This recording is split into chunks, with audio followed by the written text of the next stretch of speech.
कुणाची विहीर आटली किंवा पाणी कमी पडतंय, कुणाचा बोर वेलला पाणी म्हणजे कमी वेळ चालतोय किंवा आटलाय, किंवा ज्याने आत्ताच बोर केला यावर्षी बोरवेल, त्याला पाणी लागलं नाही, कोरडा आहे, तो आम्ही जिवंत करून दाखवतो। याचं प्रात्यक्षिक तुम्हाला मी आता दाखवतोय। ही माझी विहीर 7 वर्षापूर्वी, समोर विहीर आहे, इथून 40 पावलापर्यंत, त्याचा मी आता व्हिडिओ करून तुम्हाला दाखवतोय। व्हिडिओ का करतो त्याचा अर्थ तुम्हाला कळेलच। 7 वर्षापूर्वी 1च तास चालायची। मी माझ्या ह्या विहिरीपासून, आता मी या विहिरीपासून 40 फूट पाऊल लांब उभा आहे, आणि इकडे बघताय तुम्ही हे जे गिणीगवत दिसतंय किंवा हे जांभूळचं झाड दिसतंय, हे जांभूळचं झाड, त्याच्या पलीकडे म्हणजे साधारण इथून 40 पाऊल जांभूळचं झाड आहे, आणि हे 40 पाऊल इथून हे जे अंतर आहे, एवढ्या अंतरावर मी अंडरग्राऊंड शोषखड्डा, जंबो शोषखड्डा तयार केला आहे। तो कसा तयार करायचा त्याविषयी तुम्ही मला संपर्क करू शकता। आता तुम्हाला मी पाणी कसं जिवंत झालं माझ्या विहिरीचं, तसंच मी माझा पण एक बोर आहे, तोही जिवंत केलेला आहे, एकदम कोरडा बोर। पहिले तुम्हाला मी विहिरीचं पाणी दाखवतो। आता मी 40 पाऊल विहिरीपासून लांब उभा आहे।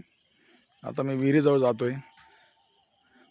इथं उभं राहण्याचं कारण, इथे विहिरीतले जे आडवे बोर आहेत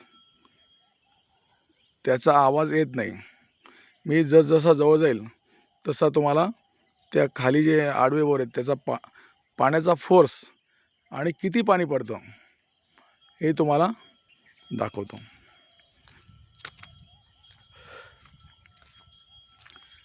हे आमच्या देशी व गीर गाई, आम्ही कुठलेही रासायनिक खत, युरिया मटेरियल टाकत नाही गेल्या 13 वर्षापासून। हे आमचं छोटंसं आउट हाऊस।